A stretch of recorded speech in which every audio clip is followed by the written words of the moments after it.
എൻ്റെ പേര് വസന്തകുമാരി എന്നാണ്. ഞാൻ കൊല്ലം ജില്ലയിലെ കൊട്ടാരക്കരയ്ക്കടുത്ത പുത്തൂരെന്ന് പറഞ്ഞ സ്ഥലത്തു നിന്നാണ് വരുന്നത്. ആദ്യമായി ഞാൻ പറയുന്നതിന് മുൻപ് എൻ്റെ കൃപാസന മാതാവിനും എൻ്റെ ഈശോനാഥനും കൊടാനുകോടി നന്ദി പറയുകയാണ്. ഇത് എൻ്റെ കൊച്ചുമകനാണ്. ഇതെൻ്റെ രണ്ടാമത്തെ സാക്ഷ്യമാണ്. ആദ്യമായി ഞാൻ ഈ കൃപാസനത്തിൽ വരുന്നത് 23/3/2023 ആ ഒരു ദിവസം എൻ്റെ ജീവിതത്തിലെ ഒരിക്കലും ഞാനും എൻ്റെ മക്കളും എൻ്റെ കുടുംബവും മറക്കാത്ത ഒരു ദിവസമായിരുന്നു. കാരണം ഞാൻ ഒരുപാട് സങ്കടത്തോടു കൂടി ഞാൻ ഇവിടെ വന്ന് എൻ്റെ ഒരേ ഒരു കാര്യം മാത്രം, എനിക്കൊന്നും അറിയത്തില്ല, അത് സങ്കടത്തോട് വന്ന് പറഞ്ഞ് അമ്മ ഞാൻ ഫസ്റ്റിൽ എഴുതുമ്പോൾ തന്നെ എൻ്റെ മകൾക്ക് ഒരു വഴിയായിരുന്നു, 70 വർഷം കൊണ്ട് കിട്ടാതിരുന്ന ഒരു വഴി, അത് സാക്ഷാത്കരിച്ച് എനിക്ക് കിട്ടി. അതിനുശേഷം എല്ലാ മാസങ്ങളിലും ഞാൻ വരും. പിന്നെ അതേപോലെ തന്നെ മറ്റാർക്കെങ്കിലും എന്തെങ്കിലും ഒരു കാര്യം എൻ്റെ സാക്ഷ്യം കേട്ടിട്ട് ഒരുപാട് പേര് എന്നെ വന്ന് കാണുകയും കാര്യങ്ങൾ ചോദിക്കുകയും എല്ലാം ചെയ്യും. അപ്പോഴെല്ലാം ഞാൻ അവർക്ക് വേണ്ടുന്ന കാര്യങ്ങളെല്ലാം കൊടുക്കും. അപ്പോൾ ആ പറഞ്ഞതിന് ശേഷം അവർക്ക് കിട്ടുന്ന കാര്യങ്ങൾ കിട്ടിയാൽ ഉടൻ തന്നെ അവരെ എന്നെ അറിയിക്കും. അപ്പോൾ ഞാൻ വീണ്ടും വരും. ഒരാഴ്ച തന്നെ 3 പ്രാവശ്യം വരെ വരാറുണ്ട്. അപ്പോൾ എനിക്ക് രണ്ടാമത് ഇപ്പം കിട്ടിയതെന്ന് പറയുന്നത്, എപ്പോഴും അമ്മയുടെ സാന്നിധ്യം എൻ്റെ വീട്ടിലുണ്ട്. ഞാൻ 5ാമതായി 6ാമതൊരു കോളം കിടക്കുമ്പം ഫസ്റ്റിലെ വരുമ്പോൾ എനിക്കറിയത്തില്ല എങ്കിൽ പോലും ഞാൻ അതിലെഴുതിയിരുന്നത് എനിക്കെന്നും ജീവിതത്തിൽ അമ്മയുടെ സാക്ഷ്യം പറയാനും അത് എവിടെ ഏത് രാജ്യത്ത് എപ്പോഴും വേണമെങ്കിലും പറയാനുമുള്ള ഭാഗ്യം എനിക്കുണ്ടാകണേ എന്നായിരുന്നു. അത് ഞാൻ ഈ 25 മാസമായി ഇപ്പം 25 സാക്ഷ്യം ഞാൻ എഴുതിക്കൊണ്ട് വന്നിട്ടുണ്ട്. അതിലൊക്കെ ഒരുപാട് സാക്ഷ്യങ്ങൾ, അത് അസാധ്യമായ സാക്ഷ്യങ്ങളാണ് കിട്ടിയേക്കുന്നത്. അതിലല്ലാതെ തന്നെ എനിക്ക് ഒരുപാട് കാര്യങ്ങൾ എനിക്ക് സാധിച്ച് തമ്പുരാൻ തന്നിട്ടുണ്ട്. ഒന്ന്, എനിക്ക് കൈയുടെ പെരുപ്പായിരുന്നു. വർഷങ്ങൾ കൊണ്ട് എൻ്റെ ഈ കൈ കൊണ്ട് എനിക്കൊന്നും പിടിക്കാൻ പറ്റത്തില്ലായിരുന്നു, എനിക്ക് ഒന്നും ചെയ്യാൻ പറ്റത്തില്ല, ബസ് യാത്ര ചെയ്യാൻ പറ്റത്തില്ല. 25 വർഷം കൊണ്ട് ഞാനത് അനുഭവിച്ചുകൊണ്ടിരുന്നതായിരുന്നു. അത് എൻ്റെ അമ്മയുടെ അടുത്ത് വന്ന് ഞാൻ വരുന്ന സമയത്ത് എനിക്കിങ്ങനെ തൈലവും ഉപ്പും തേനും എല്ലാം കിട്ടി. ഞാനതെല്ലാം വാങ്ങിച്ചുകൊണ്ട് പോയി. അങ്ങനെ ഞാൻ അതെല്ലാം ഉപയോഗിക്കാൻ തുടങ്ങിയപ്പം എങ്ങനെയാണെന്ന് എനിക്കറിയത്തില്ല, 1 മാസം കഴിഞ്ഞിടം മുതൽ എനിക്കത് പൂർണ്ണമായി മാറി. അങ്ങനെ എൻ്റെ വീട്ടിലെ എല്ലാ കാര്യങ്ങളും എനിക്ക് ചെയ്യാൻ എൻ്റെ കൈകൊണ്ട് സാധ്യമായി. അതിനോടൊപ്പം തന്നെ എനിക്ക് വേറൊരു അസുഖം ഉണ്ടായിരുന്നു. എനിക്ക് ഒരു 12 വർഷം കൊണ്ട് ഞാൻ, അതായത് എൻ്റെ ഈ പൊന്നുമോനെ പ്രസവിച്ച അവൻ്റെ അമ്മ പ്രസവിച്ച സമയം മുതൽ, എൻ്റെ മൂത്ത മകളുടെ കുഞ്ഞാണിത്, ആ സമയത്ത് ടെൻഷൻ ഉണ്ടായിട്ടാണോ എന്താണെന്ന് എനിക്കറിയത്തില്ല, എനിക്കൊരു അർസസ് പോലെ ഒരു അസുഖം ഉണ്ടായി. അപ്പം ഞാൻ എന്നും നമുക്ക് ബാത്റൂമിൽ പോകുമ്പോൾ അപ്പിയുടെ കൂടെ ബ്ലഡ് പോകും. അപ്പം ഞാനിത് ആരോടും പറയാറില്ല. അങ്ങനെ ഇരുന്നിരുന്ന് നാളുകൾ കഴിഞ്ഞപ്പം ഞാൻ കൊച്ചുങ്ങളോടൊക്കെ പറയാൻ തുടങ്ങി. അപ്പോൾ അവരെന്നോട് പറയും, അമ്മ ഡോക്ടറെ കാണണം, ഇങ്ങനെ ഇരുന്നാൽ പറ്റത്തില്ല എന്നൊക്കെ പറയും. അങ്ങനെ എനിക്കത് അങ്ങനെ ഒരു തോന്നിയില്ല, അങ്ങനെ ഒരു വിഷമമായിട്ട് എനിക്ക് തോന്നിയില്ല. അങ്ങനെ ഞാൻ 2 വർഷമായി ഇവിടെ വന്നതിന് ശേഷം എന്തോ എനിക്കറിയത്തില്ല, ഒരിക്കൽ പോലും പിന്നെ ഞാനത് കണ്ടിട്ടില്ല. അതായത് ഞാനാണെങ്കിൽ മത്സ്യമാംസാദികളൊന്നും കഴിക്കത്തില്ലായിരുന്നു ഇതുണ്ടായതിന് ശേഷം. എരിയുള്ള ആഹാരങ്ങളൊന്നും കഴിക്കത്തില്ല.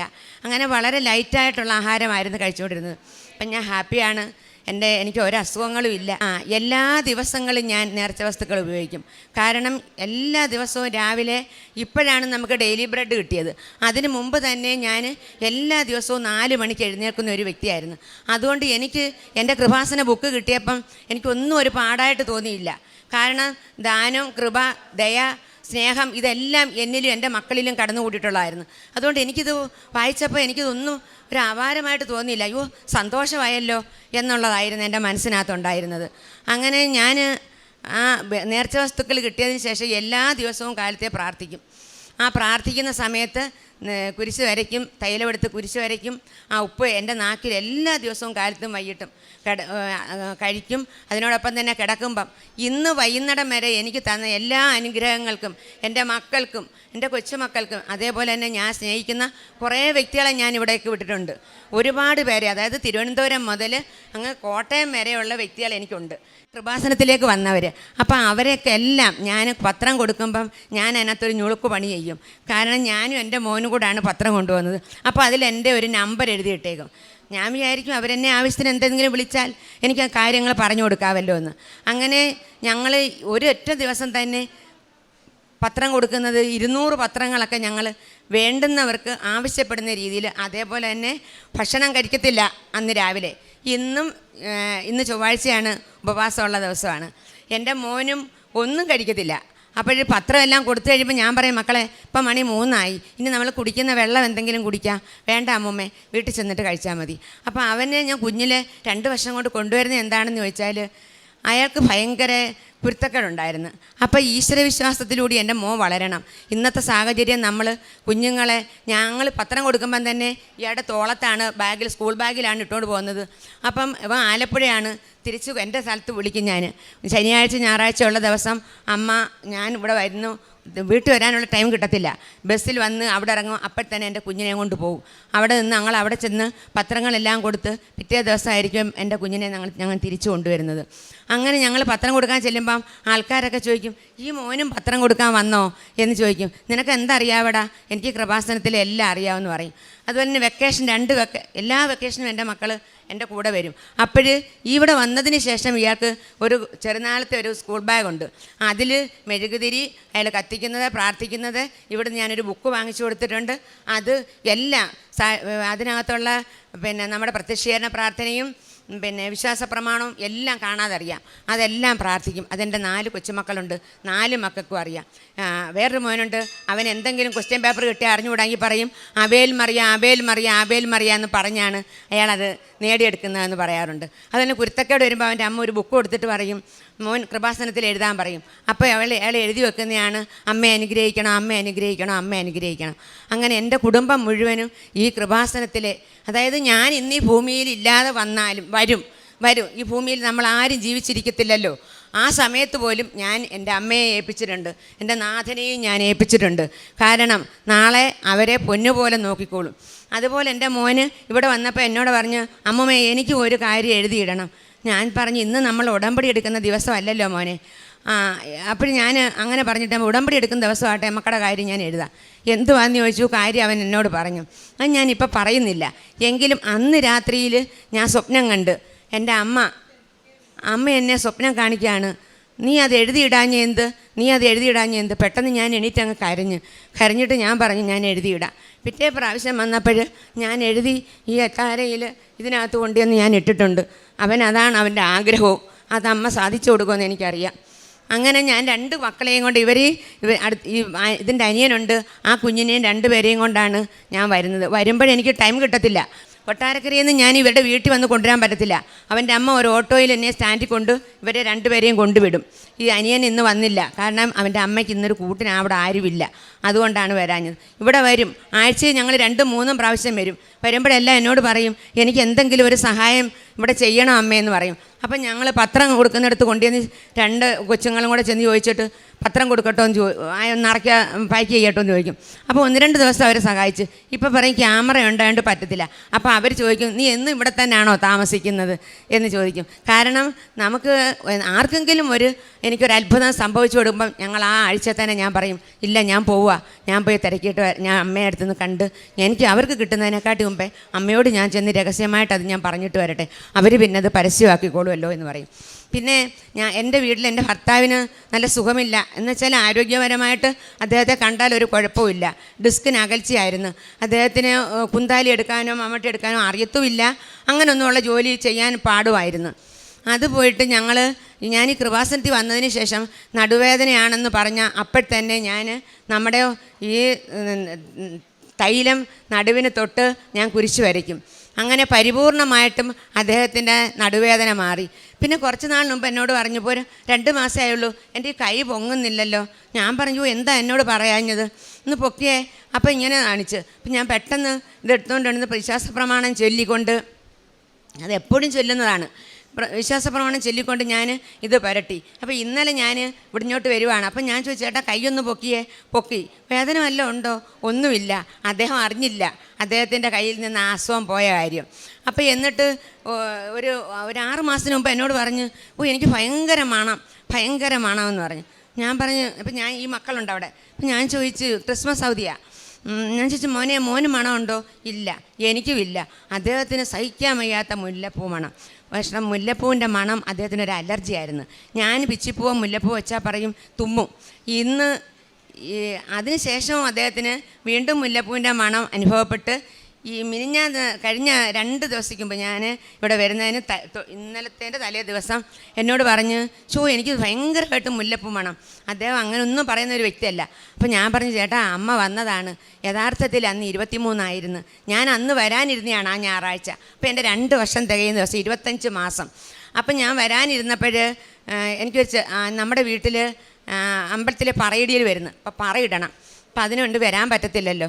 അതുകൊണ്ടാണ് അന്ന് ഞാൻ വരാതെ പോയത്. ഇല്ലെങ്കിൽ ആ ദിവസം വരണ്ടേ. ആ പറ പോയി കുറച്ച് സമയം കഴിഞ്ഞപ്പം ചേട്ടൻ്റെ ശരീരത്ത് മുല്ലപ്പൂവിൻ്റെ മണം ഭയങ്കരമായിട്ട് എനിക്ക് മണം അടിക്കും. ഞാൻ പറഞ്ഞു, ഇല്ല നാളെ ഞാൻ പൊയ്ക്കോളാം. അപ്പം ഞാൻ മോളോട് പറഞ്ഞു, അമ്മേ നാളെ വരും, അപ്പോൾ ഇയാൾക്ക് പരീക്ഷയാണ്. അപ്പോൾ ഞാൻ പറഞ്ഞ്, പരീക്ഷ തീരട്ടെ മോളെ, ഞാനും മോനും കൂടെ വന്നോളാം. അങ്ങനെയാണ് ഞങ്ങൾ ഇന്ന് വരുന്നത്. പിന്നെ അതുപോലെ തന്നെ ഞാൻ ഓരോ ദിവസവും എണ്ണും. ഇത്ര ദിവസമായി അമ്മേ, ഇത്ര മാസമായി അമ്മേ. അങ്ങനെ 10ാമത്തെ മാസം ഡിസംബർ മാസം 22 ഞാൻ എന്ന് സന്ധ്യയ്ക്ക് പ്രാർത്ഥിക്കും. പ്രാർത്ഥിച്ചുകൊണ്ടിരുന്നപ്പം ഞാൻ അമ്മയോട് പറഞ്ഞ്, കഴിഞ്ഞ മാസം 9 മാസം, ഈ മാസം 10 മാസം. 10 മാസം ആകുമ്പം എന്താണെന്ന് അമ്മയ്ക്ക് അറിയാമല്ലോ. അമ്മയിൽ നിന്ന് തന്നെ പ്രസവിക്കുന്ന ദിവസമോ, ആരും ചോദിക്കുന്ന ഒരു ചോദ്യമല്ല. പക്ഷെ എനിക്ക് അങ്ങനെ അങ്ങ് തോന്നി. എന്തോ എൻ്റെ ഹൃദയത്തിൻ്റെ ഒരു സന്തോഷമാണ്.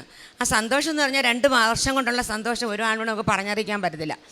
ഒന്നെന്ന് പറഞ്ഞാൽ എങ്ങനെ ഹോസ്പിറ്റലുകളിലെങ്ങും പോകുന്നില്ല, ആരും എൻ്റെ മക്കളോ കൊച്ചുമക്കളോ ആരും പോകുന്നില്ല. അപ്പം ഞാനിങ്ങനെ പ്രാർത്ഥിച്ചിട്ട് ഞാൻ അമ്മയോട് ഇങ്ങനെ പറഞ്ഞു, ഞാനൊരു തമാശയായിട്ട് പറഞ്ഞാണെങ്കിൽ പോലും അമ്മയോട് ഞാൻ ഇങ്ങനെയാണ് പറഞ്ഞത്, അമ്മ ഇന്ന് 10 മാസമാണ്, ഇന്ന് അമ്മ എന്നെ പ്രസവിക്കുന്ന ദിവസമാണ് എന്ന് പറഞ്ഞ് പ്രാർത്ഥിച്ചുകൊണ്ടിരുന്നപ്പോൾ എനിക്ക് പെട്ടെന്ന് ഉറക്കം വരിക. അപ്പോൾ ആ മുറി പ്രാർത്ഥിച്ചുകൊണ്ടിരിക്കുന്ന മുറിയിൽ തന്നെ ഒരു കട്ടിലുണ്ട്. ഞാൻ അങ്ങോട്ട് കയറി അവിടെ കിടന്നു. അപ്പോൾ എനിക്ക് നല്ല ഉറക്കം വന്നു. അപ്പം ഞാനങ്ങ് ഉറങ്ങി. അങ്ങനെ ഉറങ്ങിക്കൊണ്ടിരിക്കുമ്പോൾ എനിക്ക് ഭയങ്കരമായിട്ടൊരു സ്വപ്നം. എൻ്റെ അടുത്തൊരു കുഞ്ഞിനെ കൊണ്ടുവന്ന് കിടത്തുക. അപ്പം ഞാൻ മായ്ച്ചിട്ടേക്കുക. അപ്പം എൻ്റെ കഴുത്തിലിങ്ങനെ നല്ല മാംസമായ ഭാഗം എന്നെ അങ്ങ് തട്ടി എൻ്റെ 4 കൊച്ചുമക്കളെയും ഞാൻ വിളിച്ചു. 4 പേരെയും പേര് വിളിച്ചു. അർജുനാണോ? അല്ലല്ലോ. അനവധ്യയാണോ? അല്ലല്ലോ. പിന്നെ ഇത് ആരാ? ഇത് പിന്നെ മാധവാണോ? ഇനി ആര് കുഞ്ഞ്? ഈ 4 കുഞ്ഞുങ്ങളെയും ഞാൻ വിളിച്ചു. അഭിനന്ദാണോ? അല്ല. 4 പേരെയും വിളിച്ചു കഴിയുമ്പോൾ ഞാൻ ചോദിക്കുക, എൻ്റെ അടുത്ത് പിന്നെ കുഞ്ഞെവിടുന്ന? കുഞ്ഞാണ്. പെട്ടെന്ന് തന്നെ അമ്മ എൻ്റെ അടുത്തോട്ട് വന്ന് ഈ കുഞ്ഞിനെ ഇങ്ങനെ ചാരി എൻ്റെ ചെള്ളലോട്ട് ഇങ്ങനെ പിടിപ്പിക്കുക. അപ്പം ഞാൻ പറയും, ഞാൻ കണ്ണു തുറക്കത്തില്ല, എനിക്ക് അമ്മയെ കണ്ടുകൊണ്ടിരിക്കണം എന്ന് പറയുകയും ഞാനങ്ങ് കണ്ണു തുറന്ന് അപ്പോഴെനിക്ക് ആലപ്പുഴ കടൽ തീരം ഞാൻ കണ്ടിട്ടുണ്ട്. ഇവരുടെ വീട് ആലപ്പുഴ ആയതുകൊണ്ട് ഞാനവിടെ ബീച്ചിലൊക്കെ പോയിട്ടുണ്ട്, ഇവരുടെ കൂടെ പോയിട്ടുണ്ട്. അപ്പോഴും ഞാൻ കാണുന്ന എന്താണ്, അമ്മ ഇങ്ങനെ ഇല്ലേ മാലാഖ പോകുന്നത് പോലെ മേലങ്കി ഇങ്ങനെ പറത്തി മണലും പുറകെ പറന്നു പോകുന്നത് പോലെ പറന്ന്, അത് ഒരിക്കലും എൻ്റെ ഹൃദയത്തിൽ നിന്ന് പോകത്തില്ല. ആ ഓരോ ചലനങ്ങളും അങ്ങനെ ഞാൻ അമ്മയെ ഞാൻ കുഞ്ഞാണെന്ന് പറഞ്ഞ് എൻ്റെ കുഞ്ഞിനെ അടുത്തുകൊണ്ട് കിടത്തി തന്നിട്ട് പോയി. അങ്ങനെ ഞാൻ ഭയങ്കരമായിട്ട് 2 സ്വപ്നം എൻ്റെ മോന് വേണ്ടിയിട്ടും അങ്ങനെ ഒരു സ്വപ്നവും ഞാൻ കണ്ട്. പിന്നെ ഒരുപാട് അനുഗ്രഹങ്ങളാണ്. പിന്നെ എൻ്റെ മകളുടെ വീട്ടിൽ ഒരു കുഴൽക്കിണർ താക്കണമായിരുന്നു. അപ്പോൾ മണലവിടെ ആലപ്പുഴയാണല്ലോ. അപ്പോൾ അവർക്ക് പൈപ്പ് വെള്ളമുണ്ട്. മോളുടെ വേറൊരു വീട്ടിലേക്കാണ്. അപ്പം ആ വീട് വാടകയ്ക്ക് താമസിക്കുന്നവർക്ക് കിണറിലെ വെള്ളം വേണം. അപ്പോൾ ഇവർ പറഞ്ഞു, വേണ്ട, ഇപ്പം ഇനിയിപ്പോൾ ആരും ഇല്ല, അതുകൊണ്ട് സാധിക്കുന്നില്ല, പറ്റത്തില്ല എന്ന് പറഞ്ഞപ്പോൾ ഒരു കിണർ താക്കാമെന്ന് വിചാരിച്ച് അങ്ങനെ ചെന്ന് കിണർ താത്ത് ആവശ്യത്തിനുള്ള പൈപ്പ് അവർ പറഞ്ഞ് ഇത്ര വേണമെന്ന് പറഞ്ഞ് കൊണ്ടുവന്നിട്ട് പൈപ്പ് താത്തിട്ടൊന്നും വെള്ളം കാണുന്നില്ല. ഒരു ദിവസം താത്ത്, 2 ദിവസം താത്ത്, 3ാമത്തെ ദിവസമായപ്പം അവളെന്നെ വിളിച്ച് പറഞ്ഞു, അമ്മേ ഈ പൈപ്പ് ഇത്രയും താത്തിട്ടും വെള്ളം കാണുന്നില്ല, ഇനിയിപ്പോൾ എന്താ ചെയ്യാൻ പറ്റും? ചേട്ടന് ഭയങ്കരമായിട്ട് ദേഷ്യം വരും, ചെയ്യത്തില്ലെന്ന് പറഞ്ഞൊരു കാര്യമാണ്, ഇനി ഞാൻ എന്താ ചെയ്യേണ്ടത്? ഞാൻ പറഞ്ഞു, മോളെ ഇന്ന് 3 മണി വരെ അവർ ചെയ്യത്തുള്ളൂ. ഞാൻ പറഞ്ഞു, മക്കളെ 3 മണി വരെ സമയമുണ്ടല്ലോ, അമ്മ എൻ്റെ കിണറ്റിൽ ഈ ഉപ്പിട്ട് ഞാൻ പ്രാർത്ഥിക്കാം. ഒരുപാട് പേർക്ക് അങ്ങനെയുള്ള അനുഭവങ്ങൾ കിട്ടുന്നുണ്ടെന്ന് പറയുന്നുണ്ട്, അതുകൊണ്ട് അമ്മ ഇങ്ങനെ പ്രാർത്ഥിക്കാം എന്ന് പറഞ്ഞു. അപ്പോഴങ്ങനെ ഞാൻ എൻ്റെ വീട്ടിൽ നിന്നുകൊണ്ട് വിശ്വാസ പ്രമാണം ചൊല്ലി എൻ്റെ അമ്മേ എന്നും പറഞ്ഞ് നടന്ന് വിളിച്ച് അതിലിട്ട് 3 മണിയായപ്പം വെള്ളം കണ്ടപ്പോൾ ഞാൻ പറഞ്ഞ്, അതൊരു ചൊവ്വാഴ്ച ദിവസമായിരുന്നു. അപ്പം ഞാൻ പറഞ്ഞു, കണ്ടോ കൃപാസനത്തിലെ അമ്മ ഇന്നത്തെ ദിവസം നമുക്ക് പ്രാധാന്യമുള്ള ഒരു ദിവസമാണ്, അങ്ങനെ കിട്ടിയതാ മക്കളെ. ഇതുപോലെ ഉപരിയായിട്ട് അവർ പറയുക, അടുത്ത സ്ഥലത്തെങ്ങും ഇത്രയും ശുദ്ധമായ തെളിഞ്ഞ വെള്ളം കിട്ടിയിട്ടില്ല, അവിടെ ഇച്ചിരി കലക്കലുള്ള വെള്ളമാണ്. അങ്ങനെ നല്ല ശുദ്ധമായ വെള്ളം എൻ്റെ മോൾക്ക് ആ ഉപ്പിട്ട് കിട്ടിയതിലൂടെ ഞാൻ കിട്ടി. അതുപോലെ തന്നെ അവിടെ അടുത്തൊരു സ്ഥലം മേടിക്കണമായിരുന്നു. അപ്പോൾ അവൾ എന്നോട് പറഞ്ഞു, അമ്മേ എൻ്റെ വീടിനടുത്ത് കിടക്കുന്ന ഈ സ്ഥലം ഞങ്ങൾക്ക് മേടിക്കണം, ഒരു കൊച്ചു വീടും ഉണ്ട്, അതിന് ഇത്ര ലക്ഷം രൂപയ്ക്ക് പണ്ട് എൻ്റെ കല്യാണ സമയത്ത് തരാമെന്ന് പറഞ്ഞതാണ്. അമ്മേ, സാധിക്കാത്ത കാര്യങ്ങളല്ലേ മാതാവ് സാധിച്ചു തരുന്നത്? ഇതൊരു അസാധ്യമായ കാര്യമാണ്, ഇത് സാധിച്ചു തരുമോ അമ്മേ? ഞാൻ തീർച്ചയായിട്ടും മക്കളെ സാധിച്ചു തരും. അപ്പം ഞാനെന്നാൽ പ്രാർത്ഥിക്കാം. മോള് പ്രാർത്ഥിയര്. അവളാണെങ്കിൽ എല്ലാം എഴുതി വെച്ച് പ്രാർത്ഥിക്കുന്ന കൂട്ടത്തിലാണ്. അപ്പം ഞാൻ പറഞ്ഞ് കൃപാസന അമ്മ സാധിച്ചു തരും. അപ്പോൾ അവൾ എനിക്കൊരു തുക വന്നിട്ട് പറഞ്ഞ് ഈ തുകയ്ക്ക് കിട്ടണം, അതിൽ 1 രൂപ പോലും അധികം കൊടുത്ത് എനിക്ക് വാങ്ങിക്കാൻ പറ്റത്തില്ല എന്ന് പറഞ്ഞ്. ശരി, അപ്പോൾ അത് 25 ലക്ഷം രൂപയാണ്, എഴുത്ത് സഹിതം 25 ലക്ഷം രൂപയ്ക്ക് കിട്ടണം. അതുപോലെ തന്നെ അമ്മ അത് 25 ലക്ഷം രൂപയ്ക്ക് എൻ്റെ മോക്ക് ആ സ്ഥലം കൊടുത്ത്. അങ്ങനെ അവിടെ മുറ്റത്ത് തന്നെയാണ് ആ സ്ഥലം കിട്ടിയേക്കുന്നത്. ഭയങ്കര സന്തോഷമായി. ഒരിക്കലും സാധിക്കാത്ത ഒരു കാര്യമായിരുന്നു. പിന്നെ അതുപോലെ തന്നെ എൻ്റെ മകൻ്റെ ഒരു പ്രമാണം കാണാതെ പോയി. അതൊരു ലോൺ വെക്കണമായിരുന്നു. അങ്ങനെ ഇത് എവിടെ കൊണ്ട് വെച്ച് എല്ലായിടും നോക്കി കാണുന്നില്ല. അവസാനം ഒരു രക്ഷയില്ല.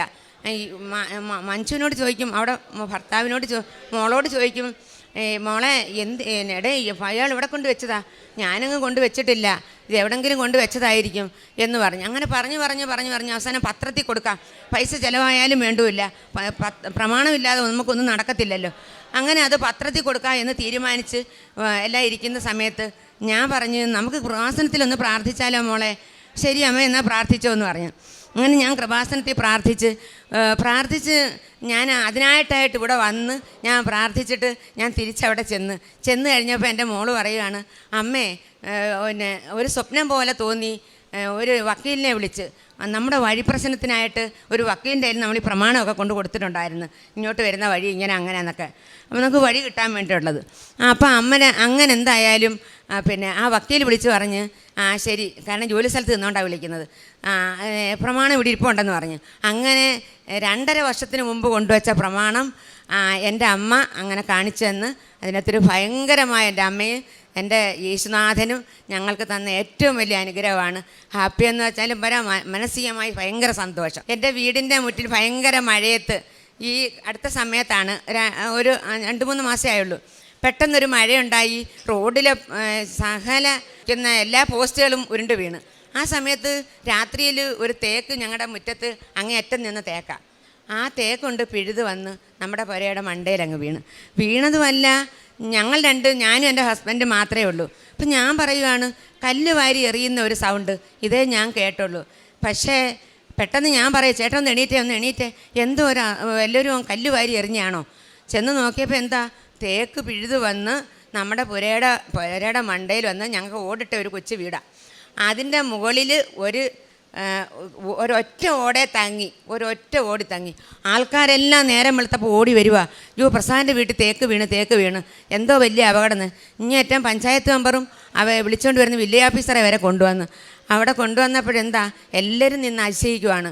ഒരു കുഴപ്പവും ഇല്ലാതെ ആ തേക്കെ തന്നെ കയറി നിന്നും കൊണ്ട് ഏണി വെച്ച് അതേ കയറി നിന്ന് ആ മുകളിലത്തെ ഒരൊറ്റ ഓട് പോലും എൻ്റെ അമ്മ പൊട്ടിച്ചില്ല. അതായത് നിൽക്കാൻ വേണ്ടി കമ്പിയാണ് പട്ടിയലിന് പാരയിട്ടേക്കുന്നത്. അവിടെ നിന്നും കൊണ്ട് 2 കമ്മത്തോട് മാറ്റി എടുത്ത് അവിടെ നിന്നും കൊണ്ട് ആ തേക്കിനെ മൊത്തം മിഷൻ വാൾ വെച്ച് ആർത്താർത്ത് മാറ്റി പിന്നെ ആ തടി മാറ്റിയെടുത്ത്. അത് ഞാൻ ഫോട്ടോ എടുത്ത് എൻ്റെ മൊബൈലിനകത്ത് ഇട്ടിട്ടുണ്ട്. അതൊന്ന് ലോകത്ത് ആര് കണ്ടാലും നമുക്കൊരു അതിശയമായിട്ട് തോന്നും. അങ്ങനെ അമ്മയുടെ സായുജ്യം എപ്പോഴും ഉണ്ടാവാനുള്ള കാരണം എന്ന് പറഞ്ഞാൽ ഞാൻ ഫുൾ ടൈം ഈ 2 വർഷം കൊണ്ട് അച്ഛൻ്റെ ധ്യാനം ഒരു 10 പ്രാവശ്യമെങ്കിലും കേൾക്കാതെ ഞാൻ ഇരിക്കത്തില്ല. എപ്പോഴും എൻ്റെ ഭർത്താവിനോട് ഫോൺ പൊട്ടി, ഇനി അടുത്ത ഫോൺ മേടിക്കണം. ഞാൻ പറയും തരും, കൃപാസന മാതാവ് ഞാൻ എന്ത് ചോദിച്ചാലും തരും, എനിക്ക് ഫോണും തരും എന്ന് പറയും. അങ്ങനെ ഞാൻ ഫുൾ ടൈം അദ്ദേഹത്തിൻ്റെ മാത്രമല്ല, നമ്മൾ അച്ഛനെയാണ് പറയേണ്ടത്. നമുക്ക് ഇങ്ങനെ ഒരു അൾത്താര, ഈ ഒരു അൾത്താരയിൽ അദ്ദേഹത്തിൻ്റെ 38 വർഷത്തെ അധ്വാനത്തിൻ്റെ കഷ്ടപ്പാടിൻ്റെ അമ്മയുടെ അനുഗ്രഹം കൊണ്ടാണ് ഇന്ന് നമ്മളെപ്പോലുള്ള സാധാരണക്കാർ ഒന്നും ഇല്ലാത്തവർ ഇവിടെ വന്ന് ഈ അനുഗ്രഹങ്ങളെല്ലാം കോരി വാരി നമുക്ക് തരാനുള്ള ഭാഗ്യം ഉണ്ടായത്. ഞാൻ എപ്പോഴും ചിന്തിക്കും, ദൈവമേ അദ്ദേഹത്തിന് ഒരാപത്തും ഉണ്ടാവാതെ എത്രയോ കാലങ്ങൾ ജീവിക്കണേ എന്നാണ് എൻ്റെ ആഗ്രഹം. എൻ്റെ അത്യാഗ്രഹമല്ല, എൻ്റെ ആഗ്രഹമാണ്. കാരണം നിരപരാധികളായ വ്യക്തികൾക്കാണ് ഈ കാര്യങ്ങളെല്ലാം നേടിക്കൊടുക്കാൻ പറ്റുന്നത്. ഇങ്ങനെ ഒരു അൾത്താര നമുക്ക് കിട്ടിയത്. അങ്ങനെ ഞാൻ പ്രാർത്ഥിക്കും. പിന്നെ സാക്ഷ്യങ്ങൾ, എപ്പോഴും സാക്ഷ്യം കേൾക്കും. എൻ്റെ എല്ലാ ജോലിയുടെ കൂടെയും തന്നെത്താൻ എൻ്റെ ഫോണിനറിയാം, എനിക്ക് എന്തെങ്കിലും ചെയ്യണമെങ്കിൽ അത് തന്നെ ഒന്നിക്കും. അപ്പോഴും ഞാൻ അകത്തോട്ട് പോകും. അല്ലാതെ എല്ലാ ജോലിയും, എനിക്ക് 2 പശുവാണ് ഞങ്ങളുടെ നിത്യജീവിതം. അതിന് വേണ്ടിയിട്ട് എന്തോത്തിന് പോയാലും, ആ പശുവിന് കാട് കൊടുക്കാൻ പോയാലും, പോച്ച പറിക്കാൻ പോയാലും, എല്ലാ ജോലിക്ക് പോയാലും ആ ഫോൺ എപ്പോഴും ഞാൻ സാക്ഷ്യം കേട്ടോണ്ടിരിക്കും.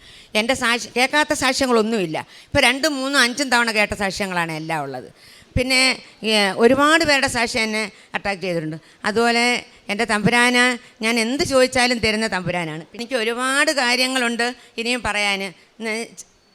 എന്ന് വെച്ചാൽ പിന്നെ എന്നിൽ എൻ്റെ സ്ഥലത്തുള്ള ഒരുപാട് വ്യക്തികൾക്ക് കുട്ടികളില്ലാത്തവരുണ്ട്, കുഞ്ഞുങ്ങൾക്ക് തലയ്ക്ക് മുഴയുള്ളവരുണ്ട്. അവരെല്ലാം ഇവിടെ വന്ന് ഒരു മാസത്തിൽ ഒരു 2 പേരെങ്കിലും വന്ന് ഉടമ്പടി എടുക്കും എൻ്റെ വാക്കുകൾ കേട്ടിട്ട്. പിന്നെ അതുപോലെ തന്നെ പത്രം കൊടുക്കാൻ പോകുമ്പോൾ ഞങ്ങൾ ചുമ്മാ പത്രം കൊടുത്തിട്ട് പോരത്തില്ല. അവിടെ നിന്ന് ഞങ്ങൾക്കുണ്ടായ അനുഭവങ്ങളും പറഞ്ഞ് തമ്പുരാൻ എല്ലാ കാര്യങ്ങളും നിങ്ങൾക്ക് തരുമെന്ന് പറഞ്ഞു. അതുപോലെ തന്നെ ഞാൻ മറ്റൊന്നും പറയുമല്ല, ഞാൻ ഹിന്ദുക്കൾക്കാണ് കൊടുക്കുന്നത്. മറ്റുള്ളവർക്ക് യേശുവിനെ അറിയാം, അവർക്ക് നമ്മൾ കൊടുക്കുമ്പോൾ അവർ നമ്മളെ മൈൻഡ് ചെയ്യത്തില്ല. അതുപോലെ തന്നെ കൊച്ചു കുട്ടികൾ ബൈഹാൻഡായിട്ടിരിക്കുന്നവർ, അതായത് നമ്മൾ സുഖമില്ലാത്തവർ കിടക്കുന്നവരുടെ കൈ കൊടുത്തിട്ട് ഒരു കാര്യമില്ല. അപ്പോൾ അവരുടെ കൂടെ ഇരിക്കുന്ന വ്യക്തികൾക്കാണ് നമ്മൾ കൊടുക്കുന്നത്. അതുപോലെ ജെൻസായിട്ടുള്ളവരാണെങ്കിൽ അവർ വായിക്കും. പിന്നെ ഓട്ടോക്കാർ നമ്മളോട് ചോദിച്ച് വാങ്ങിക്കാറുണ്ട്. അങ്ങനെ ഞങ്ങൾ പത്രങ്ങൾ കൊടുക്കുന്നതിന് ഒരു ബുദ്ധിമുട്ടും ഞങ്ങൾക്ക് തോന്നിയില്ല. അത് എനിക്കറിയത്തില്ല എൻ്റെ മോൻ്റെ അനുഗ്രഹമാണോ എന്ന് എനിക്ക് അറിയത്തില്ല. ഒരാൾ പോലും ഞങ്ങൾ തിരിച്ച് പറയത്തില്ല വേണ്ടാന്ന്. അഥവാ പറയുന്നവരുണ്ടെങ്കിൽ എൻ്റെ മോൻ പറയും, അമ്മേ ആ ചേട്ടന് കൊടുക്കരുത്, ആ ചേട്ടൻ വായിക്കുന്ന ചേട്ടനല്ല എന്ന് പറയും. സത്യമായിട്ട് ഞാൻ പറയും, എന്നാൽ ഞാനൊന്ന് കൊടുത്ത് നോക്കട്ടെ. സത്യമായിട്ട് അവർ പറയും, ഇത് വേണ്ട ചേച്ചി അമ്മേ എന്ന് പറയും. അങ്ങനെ ഞങ്ങൾക്ക് എല്ലാ അനുഗ്രഹങ്ങളും ഇനി എനിക്ക് ഒരുപാട് അനുഗ്രഹങ്ങൾ എനിക്ക് കിട്ടുന്നത് പറയാനായിട്ട് എന്നും അമ്മയുടെ സാക്ഷിയായിട്ട് ഞാനിവിടെ വരാനും എൻ്റെ മക്കൾ ഒത്ത് എല്ലാവരും വരാനുള്ള ഭാഗ്യം ഉണ്ടാവണം. അതുപോലെ തന്നെ എൻ്റെ മക്കൾ, എൻ്റെ മോളൊഴിച്ച് ബാക്കി എല്ലാവരും ഇവിടെ വന്ന് ഉടമ്പടിയും എടുത്തിട്ടുണ്ട്. പിന്നെ ഒരുപാട് പേരെ കൊണ്ടുവന്നിട്ടുണ്ട്. എൻ്റെ കുഞ്ഞുങ്ങളെല്ലാവരും അമ്മയുടെയും ഈശോയുടെയും അനുഗ്രഹത്താൽ എന്നും വളരണേ എന്ന് ഞാൻ ആഗ്രഹിക്കുന്നു. ഇത്രയും പറഞ്ഞുകൊണ്ട് എൻ്റെ ഈ വലിയ അൾത്താരയിൽ വന്ന് എൻ്റെ ഈ ചെറിയ വാക്കുകൾ എനിക്ക് പറയാൻ തന്ന ഭാഗ്യത്തിന് 100 കോടി പ്രണാമം എൻ്റെ കൃപാസന അമ്മയ്ക്കും എൻ്റെ ഈശോനാഥനും ഞാൻ അർപ്പിച്ചുകൊണ്ട് നന്ദി, നമസ്കാരം. യോഹന്നാൻ്റെ വിശ്വസുവിശേഷം 15-ാം അധ്യായം 7 നിങ്ങൾ എന്നിൽ വസിക്കുകയും എൻ്റെ വാക്ക് നിങ്ങളിൽ നിലനിൽക്കുകയും ചെയ്യുന്നെങ്കിൽ ഇഷ്ടമുള്ളത് ചോദിച്ചു കൊള്ളുക, അത് നിങ്ങൾക്ക് ലഭിക്കും. നിങ്ങൾ ധാരാളം ഫലം പുറപ്പെടുവിക്കുകയും അങ്ങനെ എൻ്റെ ശിഷ്യന്മാരായിരിക്കുകയും ചെയ്യുന്നത് വഴി പിതാവ് മഹത്വപ്പെടുന്നു. വസന്തകുമാരി എന്ന ചേച്ചി തൻ്റെ 2ാമത്തെ സാക്ഷ്യമാണ് ഈ അൾത്താരയിൽ പങ്കുവയ്ക്കുന്നത്. തനിക്ക് പറഞ്ഞിട്ടും തീരുന്നില്ല. സാക്ഷ്യങ്ങൾ ഇനിയും എഴുതിയതൊക്കെയുണ്ട്. 25 മാസമായി 25 സാക്ഷ്യവും കൊണ്ടാണ് വന്നിരിക്കുന്നത്. അപ്പോൾ താനത് പറയുകയും ചെയ്തു. ജീവിതത്തിൽ താൻ അറിഞ്ഞ ഈശോയെ ഗാഢമായി സ്നേഹിക്കുകയാണ്.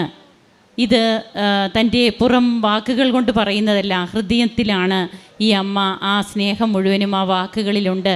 തൻ്റെ 2ാമത്തെ സാക്ഷ്യമാണ് പറയുക. തനിക്ക് കിട്ടിയ രോഗസൗഖ്യങ്ങൾ 25 വർഷവും 12 വർഷവുമൊക്കെ ആയിട്ട് താൻ അനുഭവിച്ചു കൊണ്ടിരുന്ന അവസ്ഥകൾ, അതിൽ നിന്നൊക്കെ തനിക്ക് സൗഖ്യം ലഭിച്ചു. അതുപോലെ തൻ്റെ ഹസ്ബൻഡിന് സൗഖ്യം ലഭിച്ച കാര്യം, അമ്മ എങ്ങനെയാണ് തനിക്ക് സമീപസ്ഥയാകുന്നത്. അതായത് ബഹുമാനപ്പെട്ട VP ജോസഫ് അച്ഛൻ ഒരു ഉടമ്പടി ധ്യാനത്തിൽ ഇപ്രകാരം പറയുകയുണ്ടായി, മുട്ടയിട്ട് അടയിരിക്കണം, മീനുകളെ പോലെ കറങ്ങി നടക്കരുതെന്ന്. അടയിരിക്കുമ്പോഴാണ് വചനം മാംസമായിട്ട് നമുക്ക് വേണ്ടിയിട്ട് വചനം മാംസമായി ഈ ഭൂമിയിൽ അവതരിച്ച് വാഗ്ദാന പേടകമായ അമ്മ, ആ അമ്മയുടെ കൂടെ കൂടുവാൻ, അങ്ങനെയാണ് ഉടമ്പടി എടുത്ത മക്കൾക്ക് കഴിയുക. തനിക്കൊന്നും അറിയാതിരുന്നിട്ടും താൻ ചെയ്യുന്നതൊക്കെ വാഗ്ദാന പേടകമായ അമ്മയെ സ്മരിച്ചുകൊണ്ട് എന്തെല്ലാമാണ് ഈ മകൾ പറയുക. അമ്മ ഇന്ന് എന്നെ പ്രസവിക്കുന്ന ദിവസമാണ്, അമ്മ അനുഭവം കൊടുത്തത് നാം കേട്ടില്ലേ. അതായത് ഇതാണ് നിഷ്കളങ്കതയുടെ ബഹിർസ്ഫുരണം എന്ന് തന്നെ പറയാം. ഇതാണ് ദൈവം ആഗ്രഹിക്കുക. ഹൃദയത്തിൽ നാം ആഗ്രഹിക്കുന്നത് എന്തോ അത് നമുക്ക് വേണ്ടിയിട്ട് നിവൃത്തിയാക്കുന്ന സത്യമായ ഒരു ദൈവത്തിൻ്റെ സാന്നിധ്യം ഈ മകൾ അനുഭവിക്കുന്നു. തൻ്റെ കൊച്ചുമകനെയാണ് കൂടെ നിൽക്കുന്നത്. ആ മകനും ഈ അമ്മൂമ്മയും കൂടി 200 പത്രങ്ങളോളം കൊടുക്കും. അത് ആ മകനുള്ള ഉത്സാഹം എത്രമാത്രം. തൻ്റെ 4 പേരക്കുട്ടികളെയും എങ്ങനെയാണ് ഈ മകള് ഇന്ന് ദൈവവിശ്വാസത്തിൽ വളർത്തുന്നത്. അതുകൊണ്ട് തന്നെയാണ് അടയിരിക്കുന്ന ഒരു അമ്മയായിട്ട് ഈ അമ്മ മാറുകയാണ്. തൻ്റെ കുടുംബത്തെ ആകെ വചനത്തെ മാംസം ധരിച്ച്, വചനത്തെ ഗർഭം ധരിച്ച് പ്രസവിക്കുന്ന ആ ഒരു അവസ്ഥ ഈ തൻ്റെ മക്കൾക്ക് കൊടുക്കുന്നു. താൻ ഈ ലോകത്തിൽ നിന്ന് മരിച്ചു പോയാലും തൻ്റെ മക്കൾക്ക് കൂട്ടിനായിട്ട് ഈശോയെയും അമ്മയെയും കൊടുത്തിട്ടുണ്ട്. ഇതൊക്കെ വളരെ ഉത്തമമായ ബോധ്യത്തോടെയാണ് പറയുക. അതായത് വിശ്വസ്തതയുടെ ചൂട് കൊടുത്ത് മുട്ട വിരിയിച്ച് ആത്മാർത്ഥതയും വിശ്വസ്തതയുമാകുന്ന തൻ്റെ ജീവിതം ഇന്ന് ലോകത്തിന് മുമ്പിൽ കാണിച്ചു കൊടുക്കുകയാണ്. താൻ മൂലം എത്രയോ പേരാണ് ഇവിടെ വന്ന് ഉടമ്പടി എടുക്കുവാനായിട്ട് ഇടയാകുന്നത്. മറ്റുള്ളവർക്ക് വേണ്ടി പ്രാർത്ഥിക്കുക. അവരുടെ കാര്യങ്ങൾ നടക്കുമ്പോൾ ഓടി ഓടി വരുമെന്നാണ് പറയുക. അവർ പബ്ലിക്കായിട്ട് പറഞ്ഞോട്ടെ, പക്ഷേ എനിക്ക് എൻ്റെ അമ്മയുടെ അടുത്ത് പോയി ഞാൻ അവരെ ഇങ്ങോട്ട് കൊണ്ടുവന്നു, ഞാൻ അമ്മയുടെ തൈലം കൊടുത്തു, തൈലം പൂശി അവരെ പ്രാർത്ഥിച്ചു, അല്ലെങ്കിൽ ഞാൻ അവർക്ക് പത്രം കൊടുക്കുമ്പോൾ ഞാൻ എൻ്റെ നമ്പരും കൂടി എഴുതി കൊടുക്കുന്നു. ഇതിനൊക്കെ എനിക്ക് പേഴ്സണലായിട്ട് വന്ന് നന്ദി പറയണം. ആഴ്ചയിൽ 3 പ്രാവശ്യം പോലും വരും കൊട്ടാരക്കരയിൽ നിന്ന് ഇവിടെ. ഇതൊക്കെ തൻ്റെ ജീവിതത്തിൽ നയിക്കുമ്പോൾ, താൻ ചെയ്യുമ്പോൾ വെളിപാടിൻ്റെ പുസ്തകം 11-ാം അധ്യായത്തിൽ 19-ാം തിരുവചനത്തിൽ അരുളി ചെയ്യുന്നുണ്ട്. അപ്പോൾ സ്വർഗത്തിൽ ദൈവത്തിൻ്റെ ആലയം തുറക്കപ്പെട്ടു, അതിൽ അവിടുത്തെ വാഗ്ദാന പേടകം കാണായി. ഈ വാഗ്ദാന പേടകത്തെ ഇന്ന് ഹൃദയത്തിലും നെഞ്ചിലും ഏറ്റിക്കൊണ്ട് ഈ അമ്മ ഓടി നടക്കുകയാണ്. അങ്ങനെ തനിക്കും കുടുംബത്തിനും കിട്ടിയ എല്ലാ കൃപകൾക്കും നന്ദി പറയുമ്പോൾ നമുക്ക് നമ്മെക്കുറിച്ച് തന്നെ ചിന്തിക്കാം. എവിടെ നിൽക്കുന്നു നമ്മുടെ കാരുണ്യ പ്രവർത്തനങ്ങൾ, പ്രേക്ഷിത പ്രവർത്തനം? നാം എത്രമാത്രം ഉത്സാഹമുള്ളവരാണ്? കിട്ടുന്ന നന്മകൾക്ക് അപ്പോഴപ്പോൾ വന്ന് നാം എത്ര പേര് ഇവിടെ വന്ന് അമ്മയെ കണ്ട് നന്ദി പറഞ്ഞു പോകുന്നുണ്ട്?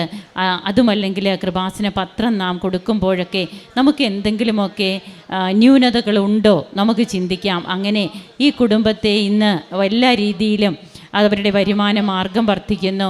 തങ്ങൾക്കിന്നൊരു രോഗമില്ല എന്നാണ് പറയുക. തങ്ങൾ ഹോസ്പിറ്റലിൽ പോകുന്നില്ല. തങ്ങൾ കഴിക്കുന്നത് അമ്മയുടെ ഉടമ്പടി നേർച്ച വസ്തുക്കൾ മാത്രം. അങ്ങനെ ഈശോയ്ക്കും അമ്മയ്ക്കും പ്രഥമ സ്ഥാനം കൊടുക്കുന്ന കുടുംബത്തിൽ ദൈവം രാജാവായി വാഴും. ഈശോ കുടുംബത്തിൻ്റെ നാഥനാകും. അമ്മ കുടുംബത്തിലെ കാര്യം ഏറ്റെടുക്കും. എല്ലാറ്റിനും നന്ദി പറയുന്ന ഈ മക്കളോടൊപ്പം നമുക്കും കരങ്ങളടിച്ച് ദൈവത്തെ മഹത്വപ്പെടുത്താം. യേശുവേ നന്ദി, യേശുവേ സ്തുതി, യേശുവേ ആരാധന. അത്യപൂർവ ദൈവാനുഭവങ്ങൾ ഇനി നിങ്ങൾക്കും സ്വന്തം. ഈ യൂട്യൂബ് ചാനൽ ഇതുവരെ സബ്സ്ക്രൈബ് ചെയ്തിട്ടില്ലെങ്കിൽ ഇപ്പോൾ തന്നെ സബ്സ്ക്രൈബ് ചെയ്യുക. ഈ വീഡിയോ ഇപ്പോൾ തന്നെ നിങ്ങളുടെ സുഹൃത്തുക്കൾക്ക് ഷെയർ ചെയ്തുകൊണ്ട് കർത്താവിൻ്റെ പ്രേക്ഷിതരാകുക.